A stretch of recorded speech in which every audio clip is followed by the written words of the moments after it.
Welcome back to the sessions on the subject marketing management. Myself is M. Umris, working as an assistant professor at Department of MBA, MLR Institute of Technology, Hyderabad. In today's session, we will discuss about marketing strategies and plans. In the previous sessions, we discussed about the same concept, that is marketing strategies and plans, and we addressed the corporate level strategies. And in today's lecture, we will talk about business unit strategies, how the business unit level strategies can be prepared and what is the procedure related to that. Now, before going to learn about what is the process that we will follow for the business unit level strategies that we have, first, what is a business unit level strategy? Who will develop this? And what type of decisions or strategies will be developed under this one? So, a business unit level strategy, it is a plan that defines the specific business unit.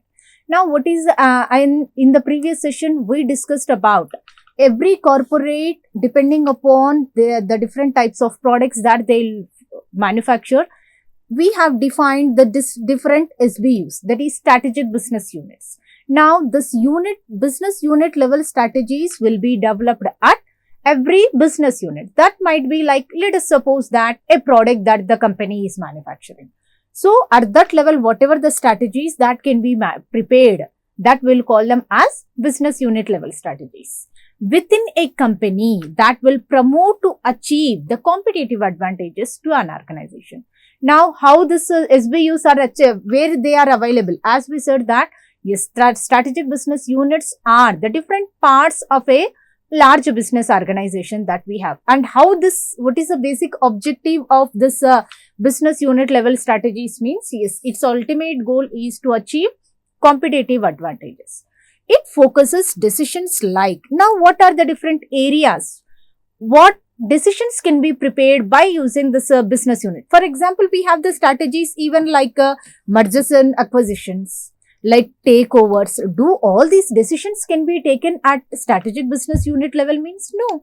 These decisions can be taken at corporate level. Now, business unit levels managers are responsible for taking the decisions with respect to their specific type of customers, who are our target customers, to whom that we can focus. Allocation of resources within their SBU, that is within their strategic business unit.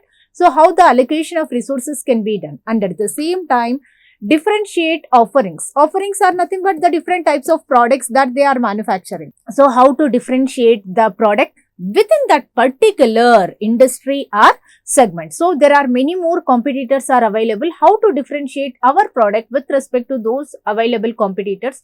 All such type of decisions can be prepared at strategic business unit level. So, all over that, we can say that strategic business unit level business unit level strategies are those which will be prepared for the specific type of product that the company is offering to their target customers. Now, how these decisions can be prepared, how these strategies can be defined.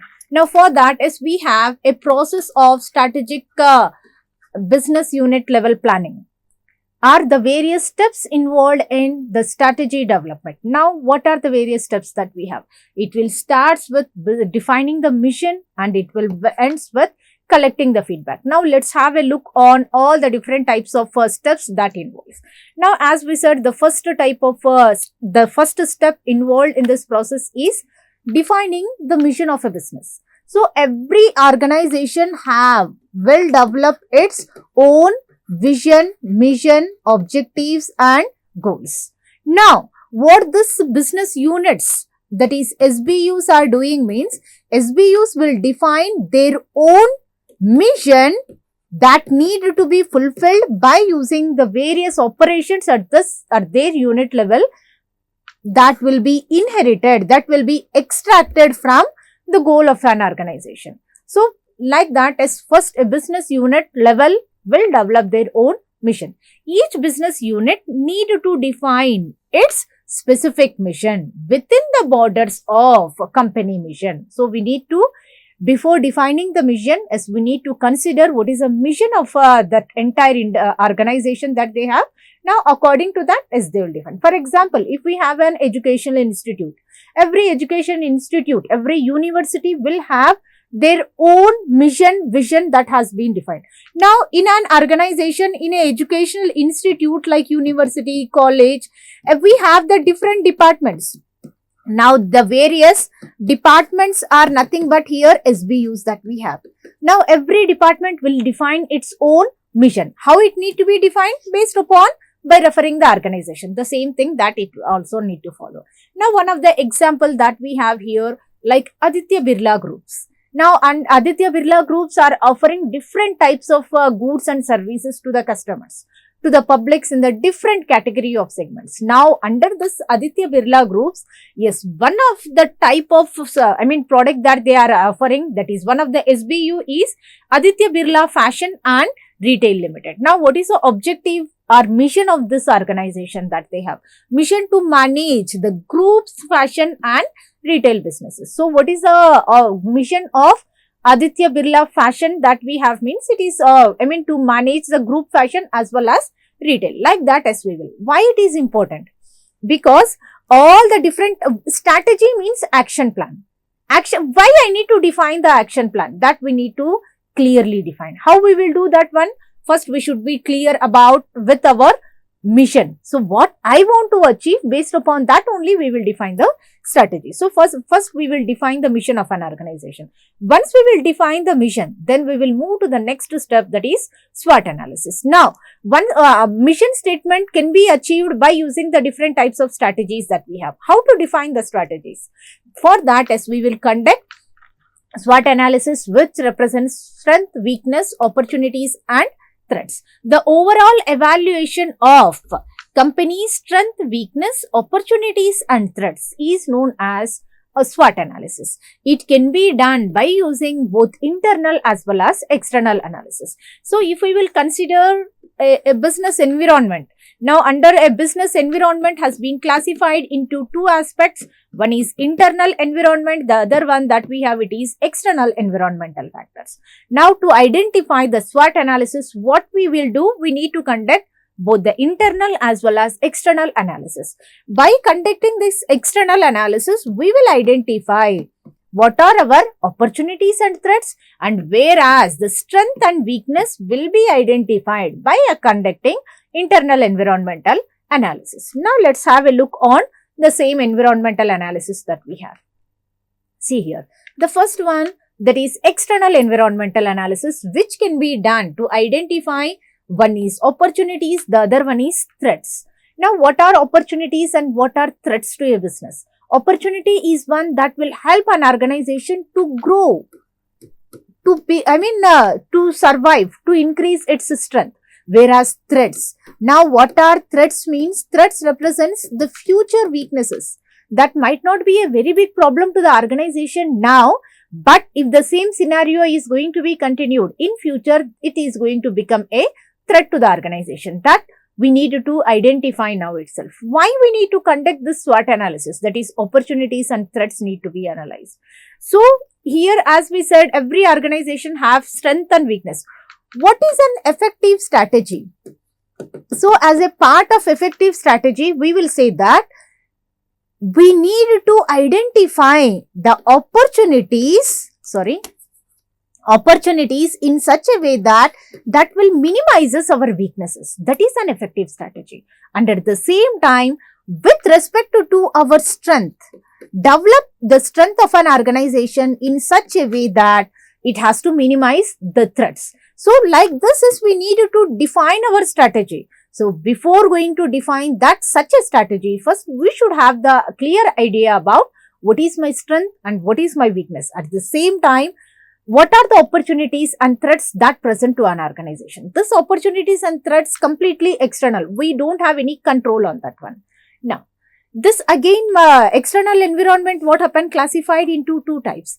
One we will call it as micro environment, the other one that we'll call it as macro environmental factors. Now, what's the difference between these two, micro and macro environmental factors that we have? Now, micro, these are directly influences. For example, if we will take this circle as the internal environmental factors that we have, the next one that we have, it is micro environment, which is very close to the business organization. And after this, we have another element that we'll call it as macro environment. This macro environment, what happened, that will also influences on the decisions of a business, but not directly, immediately. Instead, it will influences micro environment. So this micro environment will influences onto the industry. Now, what are the various factors includes under this micro as well as macro environmental factors? Now, see here.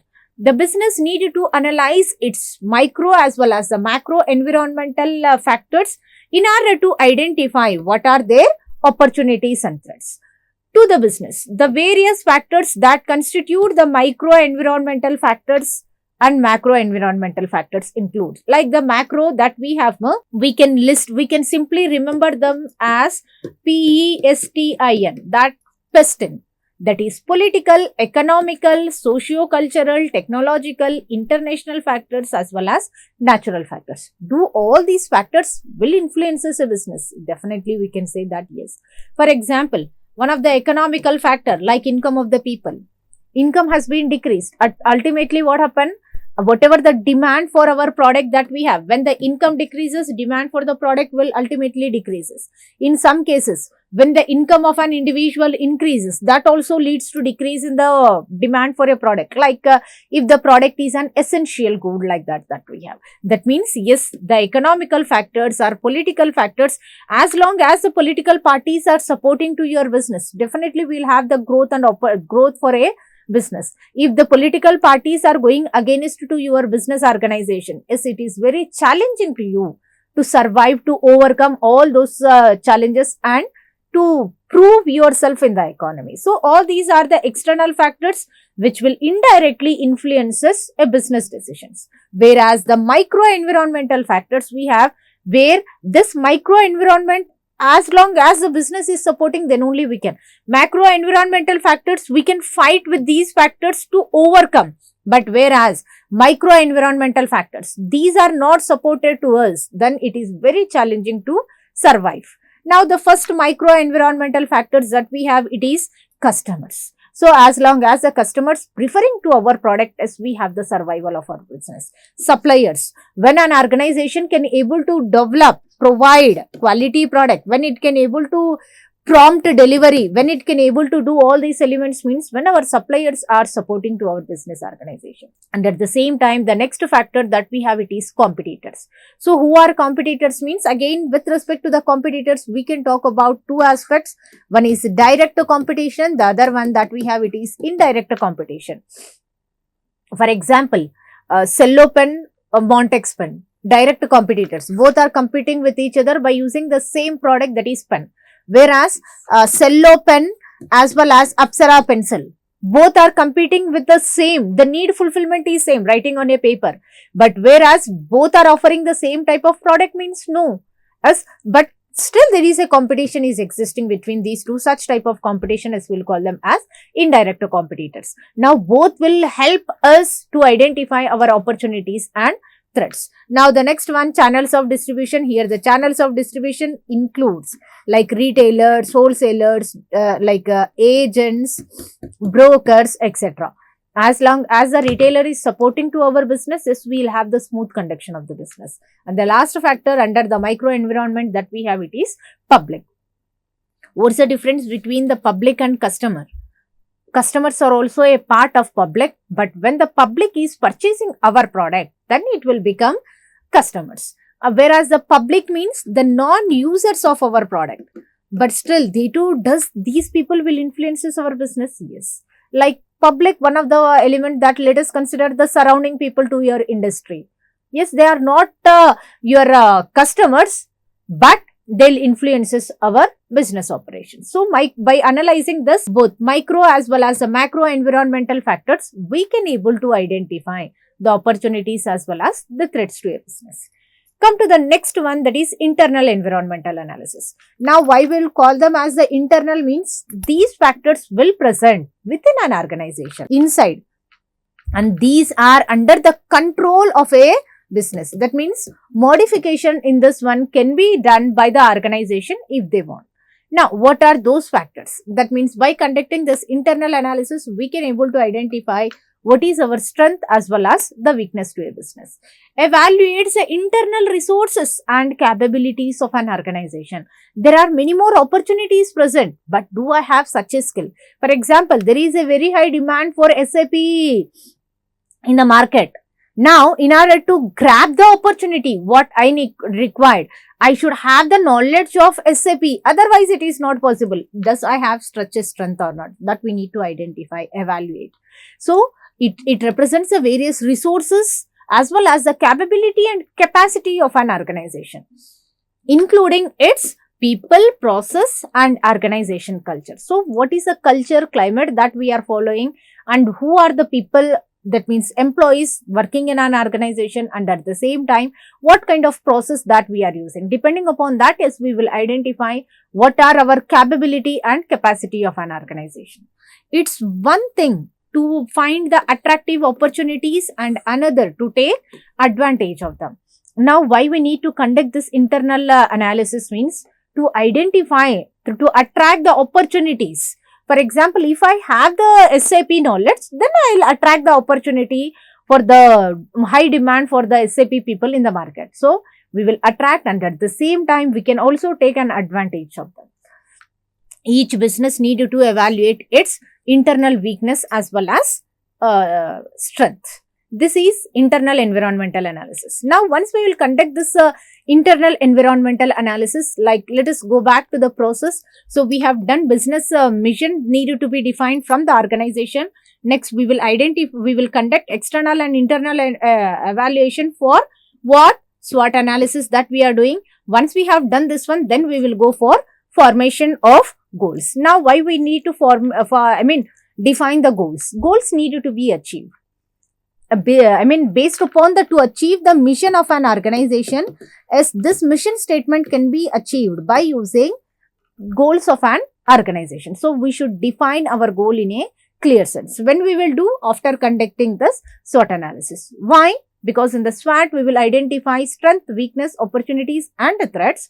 From that, as we said in the beginning, that is opportunities need to be considered in such a way that will minimizes its weaknesses. At the same time, we need to create our strength in such a way that the strength well minimizes our threats. Now, based upon that is we need to define the goals to an organization. Once a company performed a SWOT analysis, it can be proceed to goal formation. What is this? Developing a specific goal for the planned period. Either it is 6 months, 1 year, 5 years, 3 years, for that specific time duration that we have selected, specific goal needed to be defined. Such a process as we will call it as goal formation. Most business organizations will define mix of objectives. Now, does the goal of an organization is single? No. The goal of an organization might not be single in the present competitive era. Why? Because, for example, I have defined my goal as enhancing the quality of the product. Okay, I am providing very good quality, the customers even satisfied with that. Ultimately, what the competitor will do means he will attack on me with respect to quantity.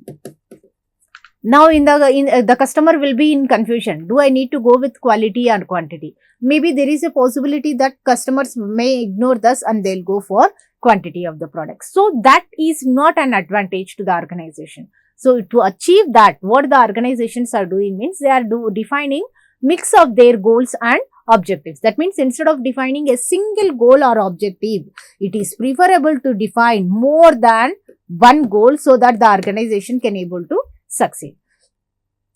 This include profitability goals, sales growth, market share improvement, risk containment, innovation and reputation of an organization. These are some of the basic elements that we have for defining the goals and objectives. Does it is confined only to this? No. According to the present trend in the market, it might changes. The business units set these goals and then managers define MBO, that is management by objectives. Now, what is the concept of management by objectives? Now, here in order to achieve those goals, is the organizations are defining the different types of objectives that we'll call them as management by objectives. For an MBO to work effectively, how we need to define those objectives means by following certain basic characteristics, like it is hierarchical. So goals need to be defined, objectives need to be defined in such a way that it should be in a hierarchy, so that one after the other we can able to achieve. For example, a student want to get placed in an MNC in the stream of HR as a HR manager. They want to settle. Does it will happen in a day or two? No. For that, objectives need to be defined in a clear sense. Like the 4th semester, what the students is doing without any backlogs that they will. Next, they needed to take the specialization of HR. They should gain the knowledge. They should learn the various softwares in the same area.